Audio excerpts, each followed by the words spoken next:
E no episódio de hoje nós vamos falar tudo sobre a carta convite. Acompanhe a gente por aqui e saiba mais sobre esse assunto.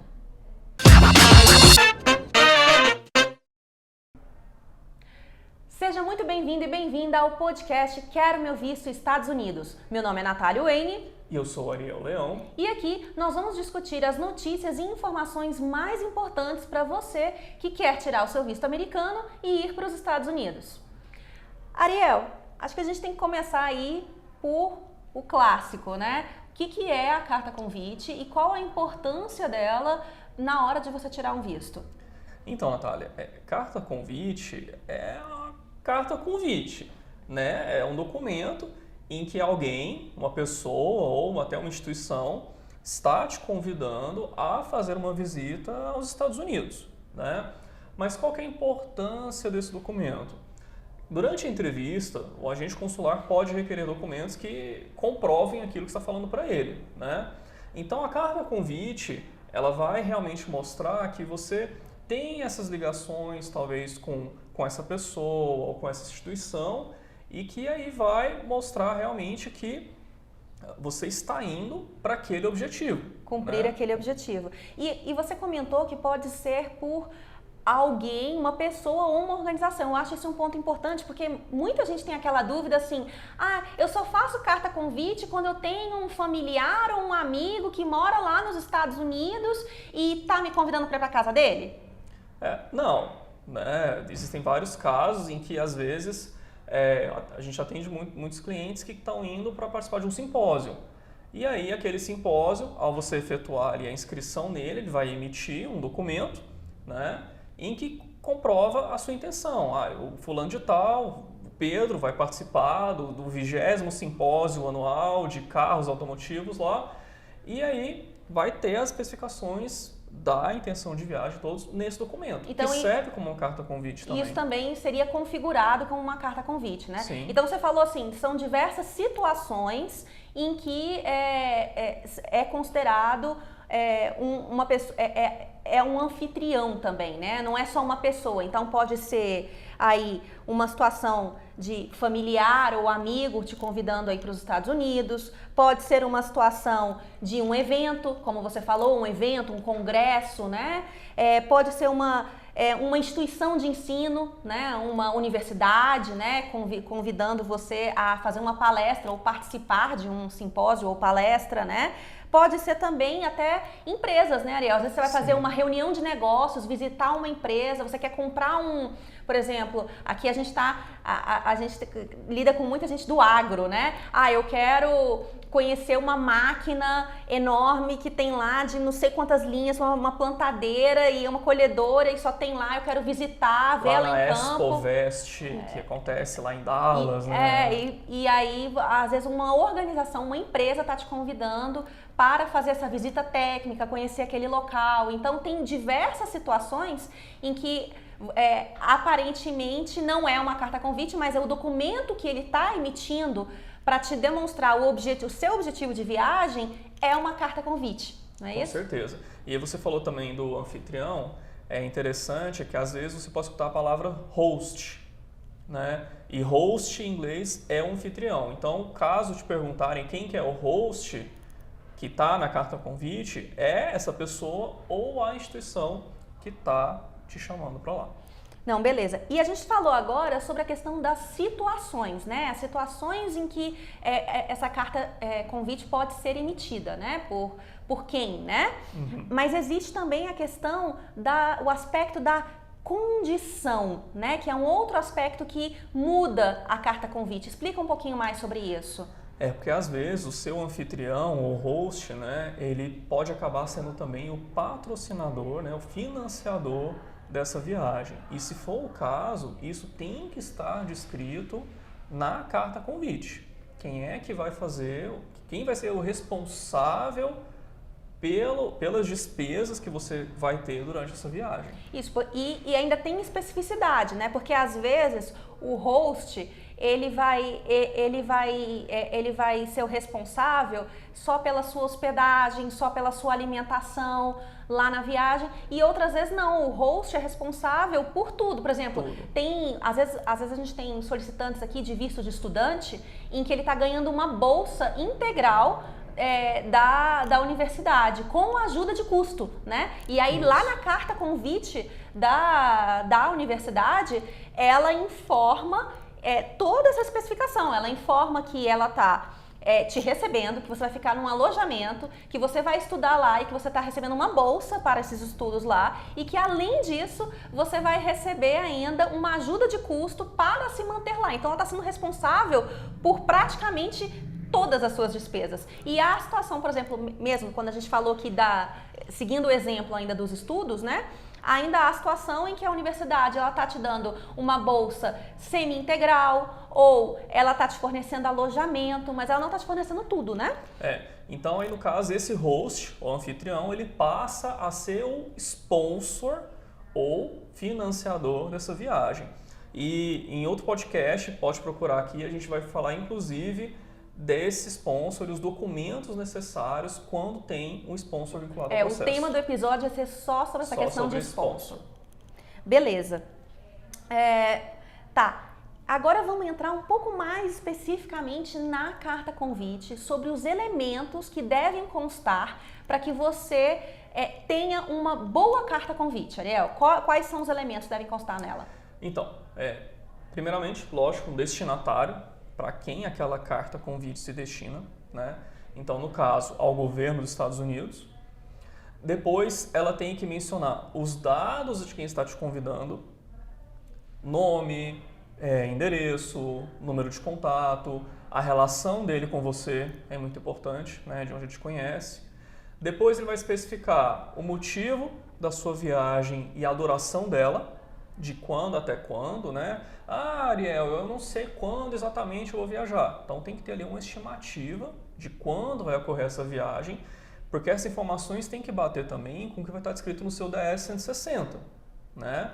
Lá, se você coloca no DS que a sua previsão de viagem é de tanto até tanto, na carta convite tem que estar também batendo o nome do seu contato dos Estados Unidos, no caso o seu host, o contato dele, o endereço, então tem que estar lá. Tem que tomar cuidado para não ficar aquela coisa genérica demais, né? Tem que especificar direitinho o motivo da viagem. O Pedro está indo visitar para um casamento de seu primo, parará. Então isso tudo tem que constar na carta convite. Depois disso, os seus dados de quem está sendo convidado, né? Mesmo seu nome, endereço, telefone, número do passaporte.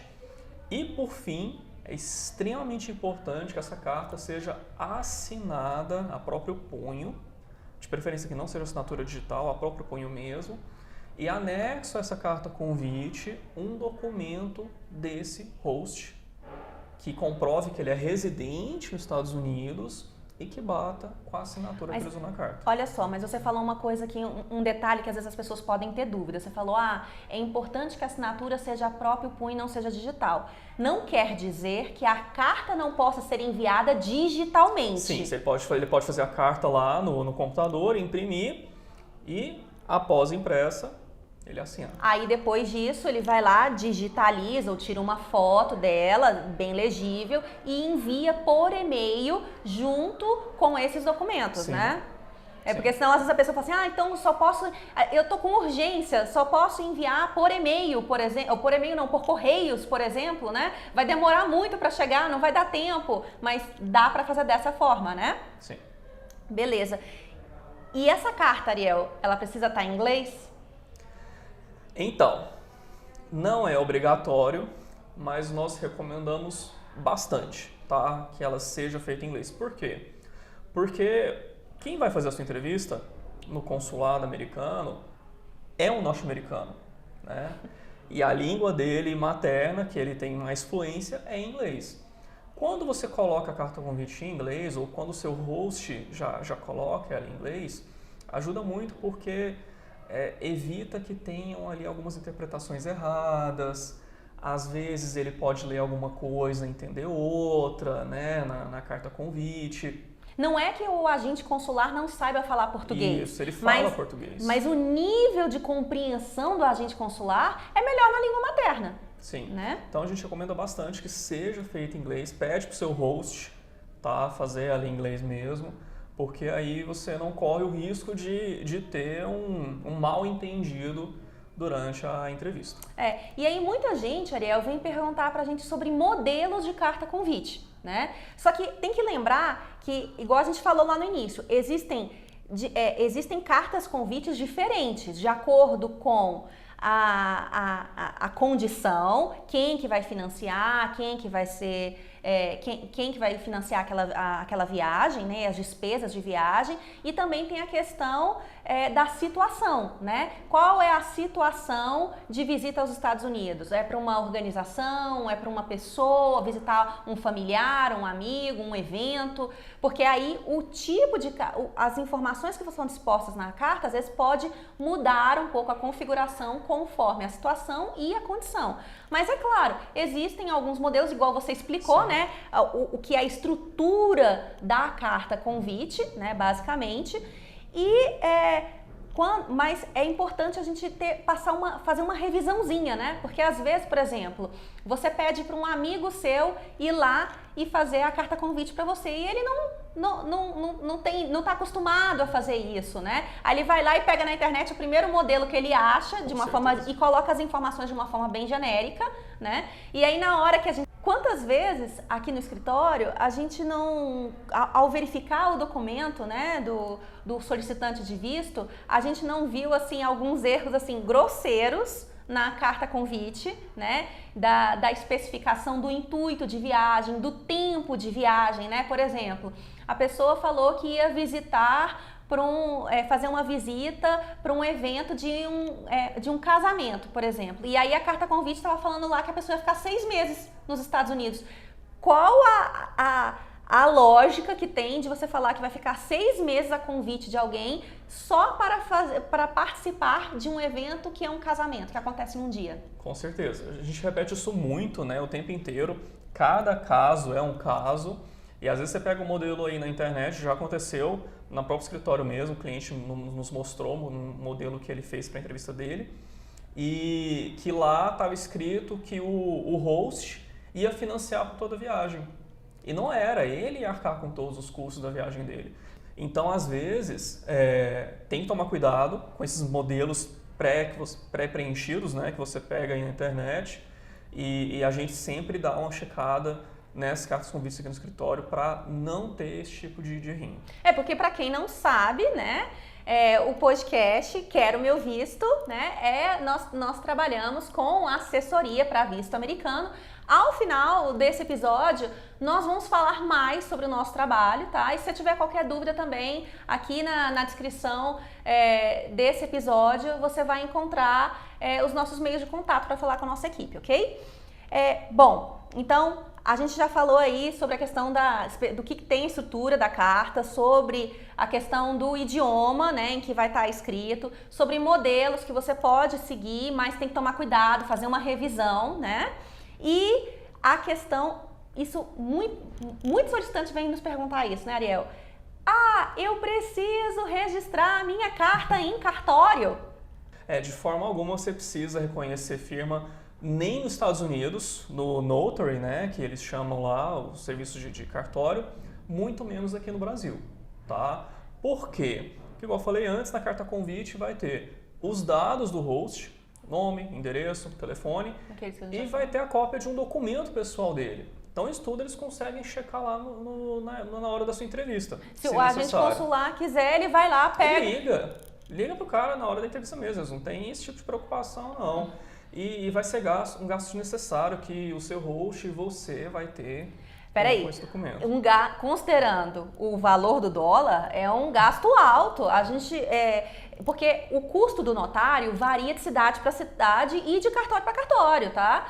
E para você ter uma ideia, a gente tem clientes que nos informam, solicitantes que falam assim pra gente, olha, custa $50 o serviço. Se o notário for emitir, não for só reconhecer a firma, custa muito mais caro. Tem serviços de até $300 por uma carta. Faz a conversão aí em reais, né? Por uma carta que não vai, se é emitida no cartório ou se é feita a próprio punho, não vai mudar absolutamente nada na avaliação do agente consular. Então, não precisa gastar com isso. Sim. Tá. Agora eu queria entrar, a gente já está falando sobre cartório, né? Sobre documento oficial, né? Então vamos falar sobre o aspecto de legalidade, Ariel. Existe uma responsabilidade legal do anfitrião que fez a carta convite? Não existe nenhuma responsabilidade, tá? Eles falam que existe uma responsabilidade moral, mas não a responsabilidade legal. Quer dizer que não tem lei que vá fazer lá, bater na porta da pessoa que te recebeu, se você não estiver lá e prender o anfitrião? Nenhuma. Então, o John casou com a Maria, que é brasileira, e agora ele está convidando o Fabrício, que é cunhado dele, a passar uma temporada nos Estados Unidos. Ele faz a carta convite, o Fabrício chega nos Estados Unidos e depois de 6 meses o Fabrício decide não retornar ao Brasil. O John não vai ter nenhuma responsabilidade legal sobre o Fabrício, tanto que eles avisam isso muito, né, que a carta convite, ela até acabou sendo já tão utilizada por pessoas que acabaram ficando nos Estados Unidos, que agora para eles não tem uma validação, uma responsabilidade legal, né, pela pessoa que fez a carta para você. Tá, então se por um lado tranquiliza o host, o anfitrião, de que tipo, às vezes ele tá com toda boa fé recebendo um amigo, né? Mas não pode garantir o que esse amigo vai fazer depois que ele chegar lá nos Estados Unidos. Então, se por um lado tranquiliza o host, por outro lado, para a pessoa, né, que está indo lá solicitar o visto, já às vezes é uma questão que tem um certo peso, né, lá na entrevista, como você mesmo falou, né? Porque se não existe essa responsabilidade, a carta pode-se dizer que talvez tenha um peso menor, né, pro agente consular. O que você diria sobre a influência da carta convite nisso, de como é visto pelo agente consular? Então, assim, apesar de não haver essa responsabilidade legal, né, do host, ainda assim, dependendo do caso dependendo da sua solução de visto, ela não vai ser um documento que vai garantir a aprovação do visto, mas pode ser um documento muito importante nessa solicitação. Ah, entendi. Então, peraí. Eu posso afirmar que a carta convite não garante a aprovação do visto, Ariel? Sim, com certeza. Porque a pessoa não tem uma responsabilidade legal. Então, não é o fato de estar levando uma carta convite para entrevista que vai fazer com que o seu visto seja garantido. Mas já tivemos casos aqui no escritório pelo fato da pessoa não mostrar que ela tinha uma carta convite, ela teve o visto negado. Então, apesar de não ser uma garantia, ela pode ser, em alguns casos, essencial e é importante o solicitante entender essa diferença, né? Sim, vou dar um exemplo para mostrar melhor, né? A gente teve, há um tempo atrás, uma solicitante de visto, uma fisioterapeuta, que ela estava indo para um simpósio, né, lá em Harvard, nos Estados Unidos. Para quem não sabe, Harvard fica em Boston. Eita, nós! E Boston, quando todo mundo fala aqui no Brasil, já lembra de quê? Imigrante. Né? Tem uma comunidade enorme de brasileiros que reside em Boston e, inclusive, o governo americano sabe disso. Sabe disso. Só que ela não informou no formulário dela a intenção de viagem, né, que estava indo para lá. E durante a entrevista, ela não chegou a mencionar isso. Então, o entrevistador, ele já leu lá no formulário dela, intenção Boston, profissão tal coisa, e ele nem perguntou para ela. Nem se deu ao trabalho. Nem se deu ao trabalho. E mais uma que está querendo ir lá para ficar. Nunca foi para os Estados Unidos, tá querendo ir para Boston. Primeira vez que vai viajar, vai para uma cidade que não tem tanto, não que não tenha turismo em Boston, mas não é uma cidade de grande apelo turístico e que ainda assim muitas pessoas brasileiras vão lá para residir, trabalhar, né? Uhum. Então ele já acabou presumindo. E aí nesse caso, depois que ela veio nos procurar, aí ela teve visto negado, veio, procurou a nossa agência, achou a gente na internet, explicou, contou a história dela e eu perguntei: mas você não apresentou a carta que a Harvard te mandou do simpósio? Ela: não, nem passou pela minha cabeça, porque fiquei tão nervosa lá na hora e ele não entrou nesse assunto. Eu falei: mas era um dos principais documentos do seu processo, que estava mostrando por que você estava indo. O agente consular não tem bolinha de cristal.